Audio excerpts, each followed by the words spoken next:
Mira y escucha, Infusión, fanzine multimedia, temporada 3. Puedes escuchar Infusión por Radio Aucán de San Fernando, por www.radioaucán.cl, Spotify, iVoox o descargando la app para celulares. Puedes mirar Infusión en YouTube, en los canales Estudios Territoriales y Centro Cultural para las Comunicaciones Aucán. Idea original y conducción, Erika Chalán. ¿Quieres colaborar? Escribe a c.estudiosterritoriales@gmail.com.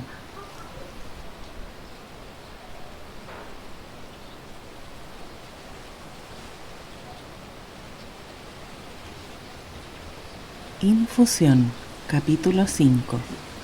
Bienvenidas y bienvenidos al quinto capítulo de Infusión. Esta entrega es una exploración poética sobre los conceptos de memoria y trascendencia.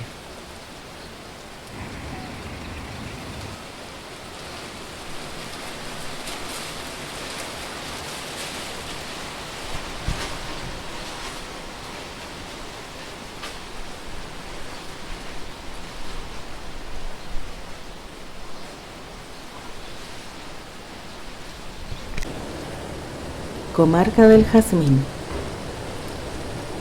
Óscar Castro. Juanito descubre el mundo. Corchuelo. Sí, corchuelo, dice Juanito lentamente, haciendo jugar el picaporte de su pieza. El picaporte es como un pequeño animalito metálico y chirriante, tirándole la colita amarilla.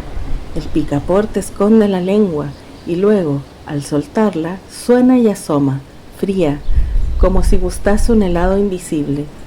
Juanito ha estudiado mucho este juguete oscuro de la puerta. Desearía sacarlo y ver qué tiene por dentro, descubrir el maravilloso resorte que produce aquel sonido. Se le figura que en el interior de esta cajita debe existir un organismo inédito, muy distinto del que tenía su payaso músico, despanzurrado 3 días atrás para resolver el problema de su funcionamiento. La primera sensación que tiene Juanito cada mañana es el rumor del picaporte. Siempre despierta cuando la lengüeta metálica se esconde para que pueda girar la puerta. Entonces se asoma la cabeza de su madre y él cierra los ojos con rapidez. Los instantes que su madre tarda en recorrer el espacio que media entre la puerta y el lecho, son para él de dulce indecisión. Suenan sobre las tablas los pasos afelpados de sus babuchas caseras, y al fin está cerca de él, sobre él, su presencia caliente y amiga. En torno de su madre hay una aura tibia que le besa el rostro antes de que los labios cariñosos lleguen a tocarlo. Prefiere la suavidad de ese contacto invisible antes que la caricia misma. Por eso no levanta los párpados. Si se diera la tentación, desaparecería el encanto y ya no conseguiría sentir esa zona que envuelve a su madre. Esto sucede cuando ya sus hermanos se han ido a la escuela, cuando por toda la casa transita el silencio en las patas del cholo, el gato negro y peludo. Afuera se alarga el patio luminoso, manchado por las hojas del parrón. Más allá queda la cocina, país de humo y de oro. Y, al fondo, el huerto verde y profundo.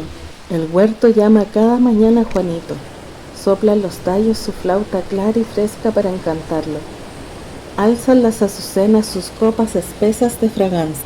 Revuelan mariposas amarillas, rojas, huidizas, toronjil y cedrón, ruda y malva, romero y albahaca. Todo un mosaico de aromas que flotan, formando colores. Para Juanito, el perfume del romero es azul, el de la menta celeste, verde amarillo el del cedrón. Corchuelo, sigue diciendo Juanito a cada rumor de picaporte. Viene entonces la madre para advertirle que su taza de leche se enfría. Este llamado lo separa de su juguete y diciendo por última vez, corchuelo, se dirige al comedor. Allí hay una taza humeante y un trozo de pan de oscura corteza. La leche es un mar blanco, espeso, tranquilo. El niño echa en él, para romper su monotonía, un pedacito de pan que flota un momento y se pega a los bordes de la taza. Junto a la primera cae otra corteza tostada, y ya la taza es un océano donde se libra un combate naval. 2 embarcaciones pelean, una lleva una bandera de 10 colores, la otra un trapo oscuro. A Juanito le interesa que venza la primera, por eso levanta la cuchara y golpea suavemente el líquido. Se levantan ondas blancas y ambas embarcaciones se estremecen y chocan. Primer ataque. Ha sacado ventajas la bandera negra, pero el capitán de la otra nave es inteligente y ordena una temeraria maniobra. Un segundo golpe de cuchara distancia más a los rivales. Un tercero los hace juntarse de nuevo. Esta vez va en ganancia la bandera multicolor. ¡Viva! El entusiasmo de Juanito no mide la potencia del cuarto golpe y la leche le salpica la cara. El pequeño se irrita, coge a los 2 rivales en su cuchara y los engulle. Que sigan el combate en su interior y para que tengan agua de sobra, allá va un gran sorbo de leche.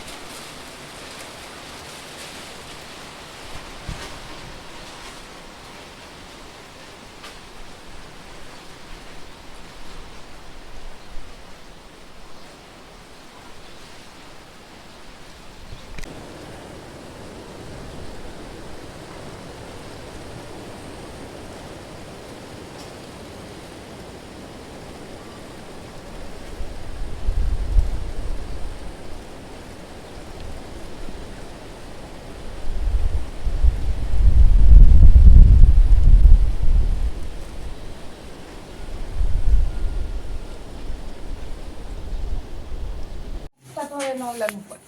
Bueno, tiene una historia, ¿cierto?, de luz y de sombra, ¿ya? ¿Por qué le digo yo así? Porque inicialmente esta casa, en la época del 60, 50, finales del 50, empezó siendo un restaurante, ¿ya? En la época del 62, ¿cierto?, cuando se realiza el Mundial del 62, en ese tiempo ya esta casa era restaurante. Y la selección argentina vino a comer acá. ¿Ya? Sí, vino a comer aquí, cuando era restaurante, ¿ya? Bueno, y después, no, en ese tiempo no estaba. Bueno, en ese periodo, ¿cierto? Era el restaurante en Giovanni. Seguramente sus papás deben conocerlo si le preguntan en algún minuto. Comienza acá el restaurante, pero por razones, digamos, económicas, la casa la pierde la familia. Oye, disculpa, la pierde y pasa entonces a ser un bien nacional, ¿ya? Pasa a bienes nacionales. Y en ese contexto entonces se lo entregan a la Policía de Investigación. Y ahí se instala en ese tiempo, ¿cierto?, la Policía de Investigación a hacer su tarea propia.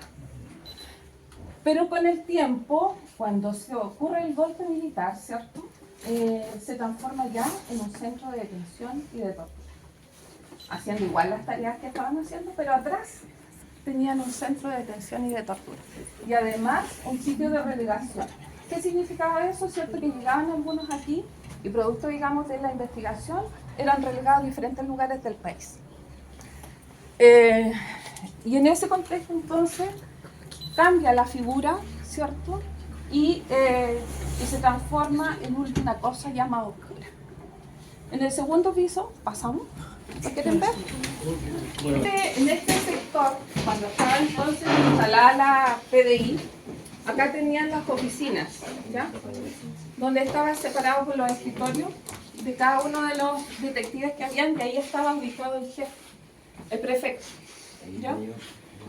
Y subían algunos de los detenidos y los traían a interrogación en una de las oficinas que está al fondo, donde, ¿cierto?, ahí yo interrogaba muy amablemente, por decirlo de alguna forma, y después los bajaban al patio. De ahí vamos a ir al patio, ¿ya? Bueno, acá ahora actualmente funciona la CUT, funciona el CITEMU, Confusam y la JUNS, que son organizaciones sindicales, ¿cierto?, que trabajamos para los trabajadores en general del sector público y privado. Ahí ustedes ven, ¿cierto? Tenemos algunos cuadros de un pintor bancagüino que los donó a la CUT y tenemos algunas informaciones ahí respecto del plan de gestión que estamos organizando para gestionar de mejor forma el sitio. Cuando traían a la gente, ¿cierto? Lo entraban por el estacionamiento, que está aquí al ladito, el portón, ¿ustedes lo vieron al entrar? Lo entraban por aquí por la puerta y lo sacaban al patio. Y hemos tratado de mantener en las mismas condiciones que nos entregaron la casa para no hacer mucho cambio, digamos, que se pierda que ni siquiera conocen, ¿ya? Porque son como antiguos, digamos. Bueno, ya está el fax, ¿cierto? Tratamos de ambientar un poco la oficina como eran en ese tiempo, ¿ya? Típica comunicación de teléfono, fax, la fotocopiadora, máquina eléctrica y qué sé yo. Y ese mapa, ¿cierto? Que lo estamos trabajando con el objetivo de marcar en la región los lugares que eran con detención en la región, que al final eran 70 lugares que habían en la región donde se tenían, ¿cierto?, detenido a la gente en ese tiempo.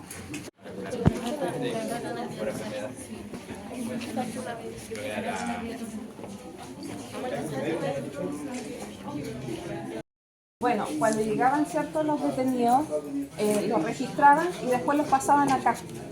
Y todas las oficinas que ahora se están ocupando las ocupaban como celdas, ¿ya? Donde dejaban a los detenidos encerrados durante rato y después los hacían salir al patio, ¿ya?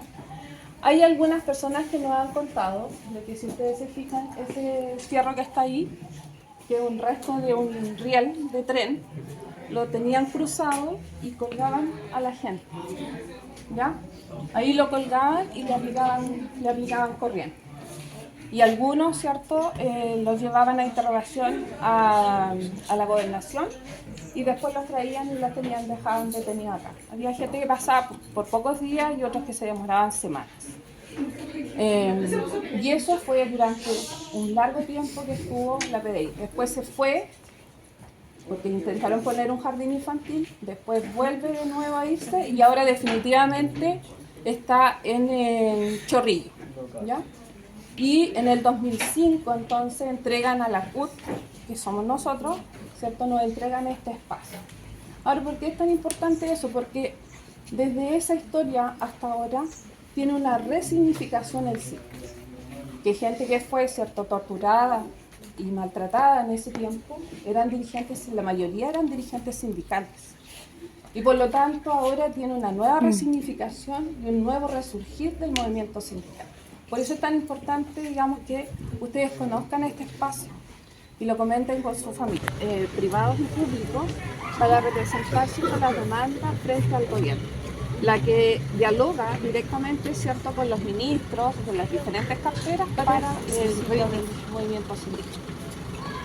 Por eso mismo, ¿cierto?, ahora se obtuvo el aumento de la PGU, también se aumentó, ¿cierto?, el tema del sueldo mínimo. Todas esas reivindicaciones son a través de diálogos que se forman con los sindicatos y el gobierno, que se demandan desde las bases hacia arriba. Esa es la organización sindical. Yo escribo sobre mis rodillas, en una tablita con que viajo siempre, y la mesa escritorio nunca me sirvió para nada, ni en Chile, ni en París, ni en Lisboa. Escribo de mañana o de noche, y la tarde no me ha dado nunca inspiración sin que yo entienda la causa de su esterilidad o de su mala gana respecto de mí. Creo no haber hecho jamás un verso en cuarto cerrado, ni en cuarto cuya ventana diese a un horrible muro de casa urbana. Siempre me afirmo en un pedazo de cielo que Chile me dio azul y que Europa me da borroneado. Mejor se ponen mis humores si yo afirmo mis ojos viejos en una masa de árboles tiernos. Mientras yo fui criatura estable en mi raza y mi país, escribí lo que veía o tenía muy inmediato.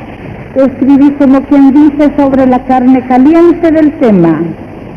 Desde que soy criatura vagabunda, desterrada voluntaria, parece que no escriba sino en el medio de un vaho de fantasmas. Todo el mundo, el aire, el cielo y la tierra se me han vuelto puras saudades. La tierra de América y la gente mía, viva o muerta, se me han vuelto un cortejo melancólico pero muy fiel, que más que envolverme me forra y me oprime, y rara vez me deja ver realmente el paisaje y la gente extranjera. Escribo sin prisa generalmente, y otras veces con una rapidez vertical de rodado de piedras en la cordillera. Me irrita en todo caso detenerme, y tengo siempre al lado 4 o 6 lápices con punta, porque soy bastante perezosa y tengo el hábito regalón de que me den todo hecho excepto los versos.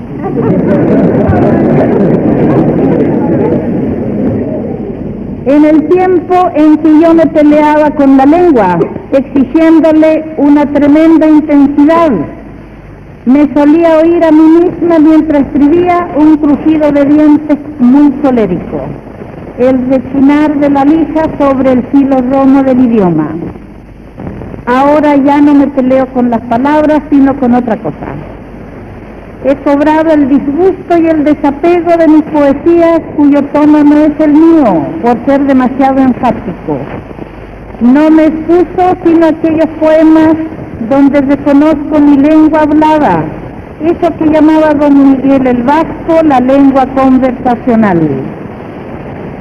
Corrijo bastante más de lo que la gente puede creer, leyendo unos versos que aún así se me quedan bárbaros. Salí de un laberinto de cerros, y algo de ese nudo sin desatadura posible queda en lo que hago, sea verso, sea prosa. Escribir me suele alegrar, siempre me suaviza el ánimo y me regala un día ingenuo, tierno e infantil. Ando trayendo la sensación de haber estado por unas horas en mi patria real, en mi costumbre, en mi suelto antojo, en mi libertad total. Esos días en que hago alguna poesía, buena o mala, mi ánimo es el de quien estuviera casado con una muchedumbre de criaturas, casada con el mundo. Me gusta escribir en cuarto pulcro, aunque soy persona harto desordenada. El orden parece regalarme espacio, y este apetito de espacio lo tienen mi vista y mi alma.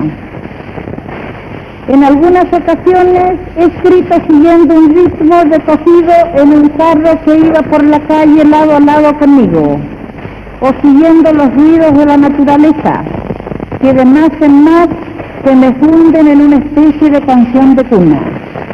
Pinares, marejada, ruido de álamos, todo eso, al llegar a mi oreja, viene en un ritmo de canción de cuna. Por otra parte, tengo todavía la poesía anecdótica que tanto desprecian los poetas mozos. La poesía me conforta los sentidos, y eso que llaman el alma, pero la poesía ajena mucho más que la propia. Ambas me hacen correr mejor la sangre, me defienden la infantilidad del carácter, me aniñan y me dan una especie de asepsia respecto del mundo. La poesía es en mí sencillamente un rezago, un sedimento de la infancia sumergida. Aunque resulte amarga y dura, la poesía que hago me lava de los polvos del mundo y hasta de no sé qué vileza esencial, parecida a lo que llamamos el pecado original, que llevo conmigo y que llevo con aflicción. Tal vez el pecado original no sea sino nuestra caída en la expresión racional y antirrítmica, a la cual bajó el género humano castigado, y que más nos duele a las mujeres por el gozo que perdimos en la gracia de una lengua de intuición y de música que iba a ser la lengua del género humano. Donde fue Tihuantisuyo nacían los indios, Llegábamos a la puna con danzas, con himnos. Silbaban quenas, ardían 2000 fuegos vivos. Cantaban collas de oro y amautas benditos. Bajaste ciego de soles, volando dormido, para hallar viudos los aires de llama y de indio, y donde eran maizales ver subir el trigo, y en lugar de las vicuñas topar los novillos. Regresa a tu Pachacamac, en vano venido, indio loco, indio que nace, pájaro perdido.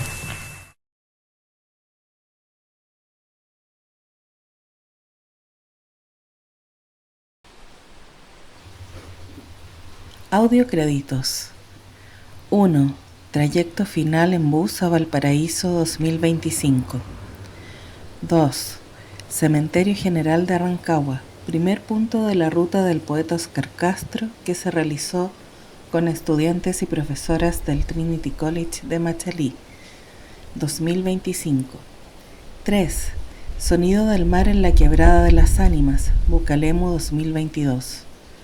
4. Proceso de bordado inspirado en el poema Quiero aprenderme esta tierra, del libro Elogio de la naturaleza de Gabriela Mistral.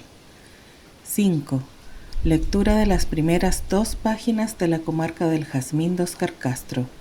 Imágenes de un ejemplar de la primera edición de este libro, 2025.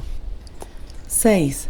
Guía por el sitio de memoria ex-CNI Rancagua por María Guzmán, presidenta regional de la CUT O'Higgins, 2025. 7. Imágenes del cementerio Santa Inés de Viña del Mar, que en 1973 recibió provisoriamente los restos del presidente Salvador Allende en la tumba del alcalde Eduardo Grove, hasta que el 4 de septiembre de 1990 fueron trasladados al Cementerio General de Santiago. 8. Voz de Gabriela Mistral, en la conferencia ¿Cómo compongo mis versos?, brindada en Montevideo el 27 de enero de 1938, ocasión en la cual compartió escenario con otras 2 grandes escritoras americanas, la uruguaya Juana de Ibarburu y la argentina Alfonsina Storni. 9. Voz de Gabriela Mistral, poema Una palabra, de su libro Lágar, publicado en Santiago de Chile en 1954. ¿Quieres colaborar? Escribe a c.estudiosterritoriales@gmail.com. Mira y escucha Infusión, fanzine multimedia, temporada 3. Puedes escuchar Infusión por Radio UCAN de San Fernando, por www.radioucan.cl, Spotify, iVoox o descargando la app para celulares. Puedes mirar Infusión en YouTube, en los canales de Estudios Territoriales y Centro Cultural para las Comunicaciones AUCAN. Idea original y conducción, Erika Chalán.